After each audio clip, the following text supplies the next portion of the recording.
So this doctor that was poisoned with high-grade uranium cured himself of this high-grade uranium and developed a heart problem that he says he can't cure. And I mean, if he did some tracking and found out the logic he's using and developed, go through the process that I'm saying exists, this holodynamics, if he actually used that tool on his heart problem, he would go through his own personal experience of infinite love and have an understanding of why somebody did what they did. It's hard to even comprehend how a solution like that can come up with, but it's absolutely the most amazing thing. But I'll talk about it on my channel if you want to know more about it. But anyways, if he did go through that, he would cure his heart problem. He also believes that he's to clean up the biosphere, but he ain't doing it. And but I know that that's what his mission is. So I know that regardless or however it needs to get done, he will get it done. But when you die is when you choose to give up on your life mission. Or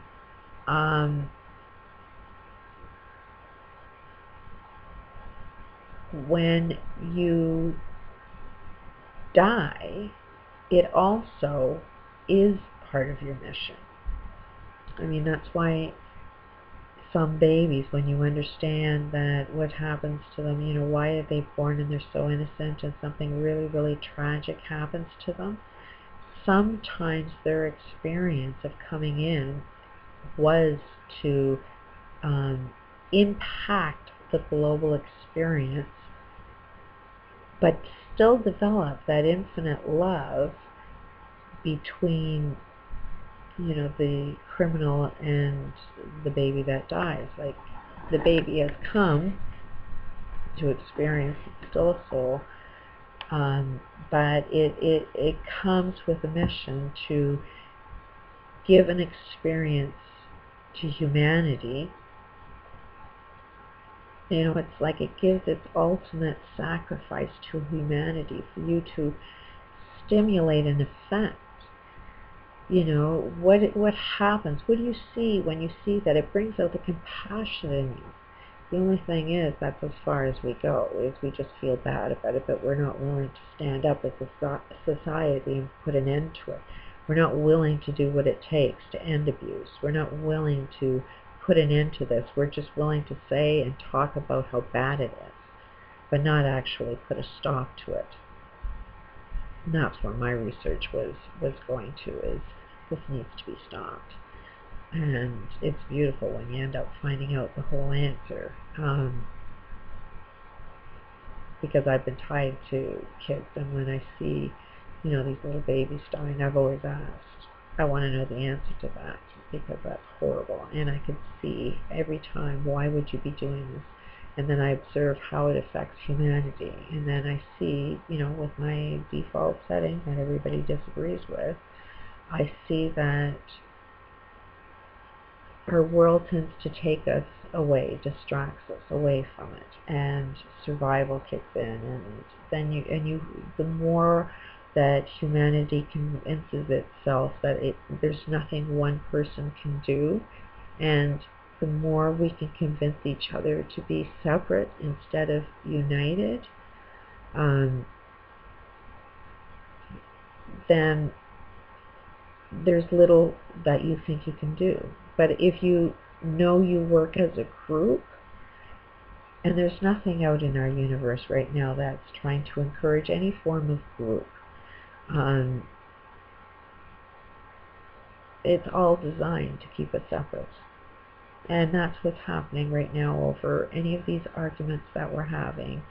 You know, when you see somebody on your channel that's arguing, or, you know, they're just human and they're in a lot of pain and they have zero answers, and the only thing that they're doing is trying to attract more pain. And they're looking for their own solutions because they are suffering from something. And I don't care. As soon as I see somebody that's, you know, angry, I know they're dealing with a lot of pain. You cannot lie.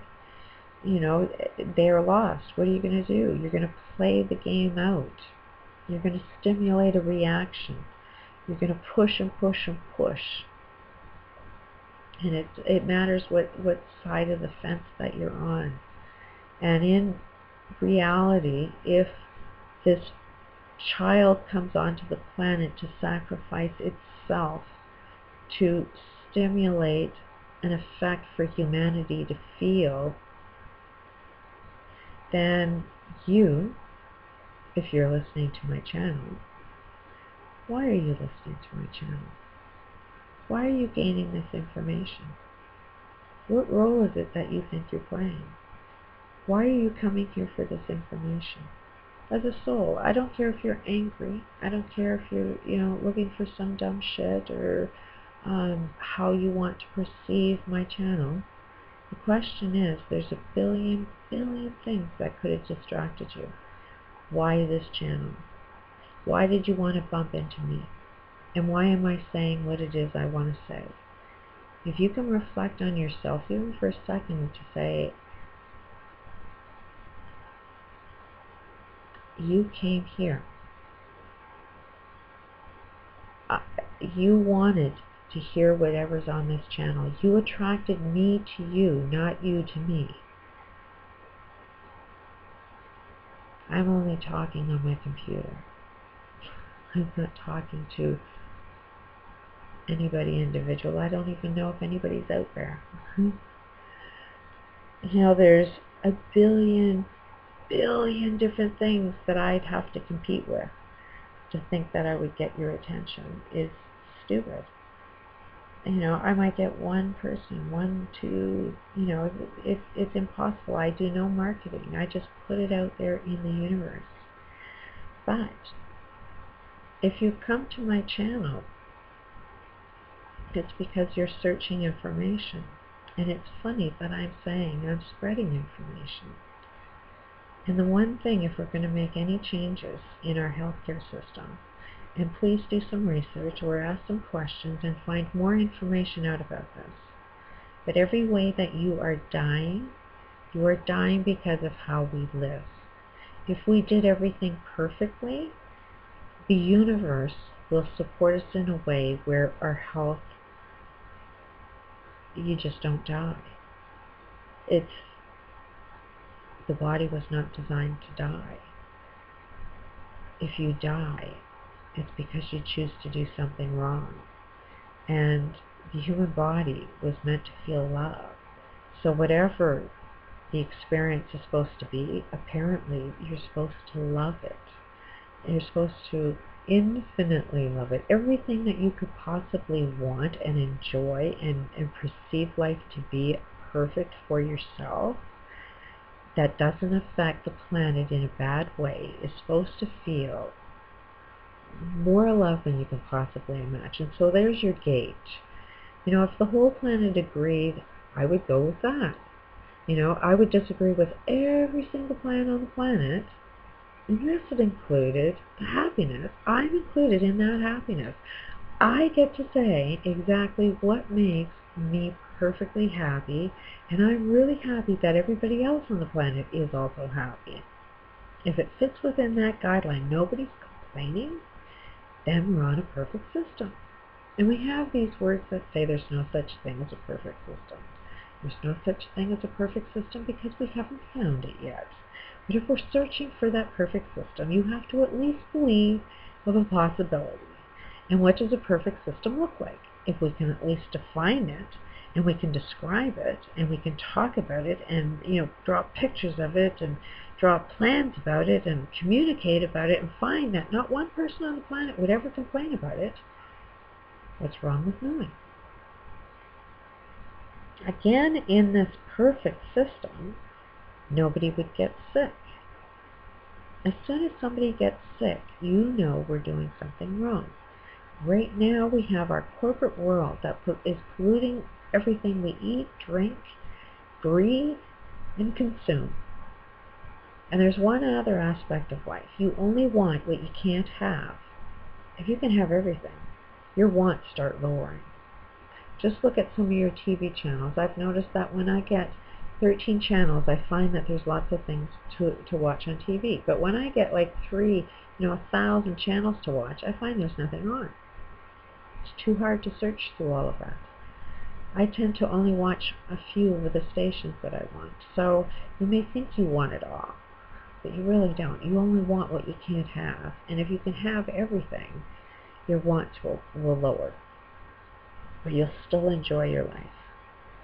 But right now our system is designed perfectly so that you legally cannot prove what's wrong. Otherwise, nobody's going to profit from it. Nobody's going to do anything wrong. And the funniest thing about it, the thing that should motivate the most, is that the really, really wealthy people are the ones that own and operate and maintain and come up with the most brilliant ideas on the planet, and they're all dying. And you know what these people do? They take their money and their nice little dresses, and they make these $1,000,000 parties to create these big fundraisers to fund the causes that are doing research of the illnesses that they're dying of. And they're dying from their lifestyle. Everything that the elites, everything that anybody with any money is doing, if you're dying, do you know that you're even funding your own cure to your bad behavior? Which means, by the way, what you're trying to do is put a Band-Aid on all of your bad behaviors so that you can continue bad behavior and pass it on to your kids and have some kind of medication that blocks out. But in the end, you're going to die. Because everything in our system is designed to kill you. But it doesn't have to be. Those that want to survive, any of these Christians that really want to, experience that everlasting life in heaven, well, you got to create it. God shows up when you show up. There's a lot of bullshit in your Bibles, but if you believe a lot of the shit in your Bibles, if you want what's in those Bibles, you have to believe what you say. And every way that you die is your sin. So when I see a Bible thumper tell me I just need to believe in Jesus, and I watch you sin, and that sin kills my planet, and I know that you think you're going to be saved after you kill me, and just because you believe in some guy that died on a cross, I know that there's something medically wrong with you. So please snap out of it. It's a wild, wild game. But check it out. Every illness. And I noticed this because, I had 4 kids and I was living with a man that was not so pleasant to live with. I never got sick. I never got a cold. I never got a flu. And trust me, your kids come home from school. This is the time, 4 of them. Trust me, there's colds and flus that go around. But I never got a cold and a flu. To the point where I started keeping track of it, and it was like 15 years before I had a cold and a flu. People would give me their glasses. They'd come around me just to prove that I would get sick, and I'd never get sick. So I wanted to find out the scientific reasons why, and I found it. The biggest reason for me is that I didn't have time to get sick.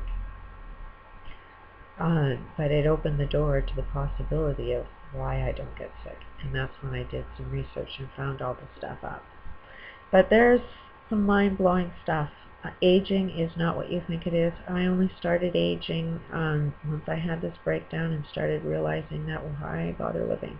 As soon as I'm losing my will to live, I'm starting to age, and that's what age is. You have to have the will to live, and then your body will not die. You create cells, new cells, every single day. You create a totally new body every 7 years. It could be a young body if you believed it, if you had that will to live, and you knew this process, and you stopped your lifestyle that was killing you. A lot more, but I'm going to end it for tonight. Peace out.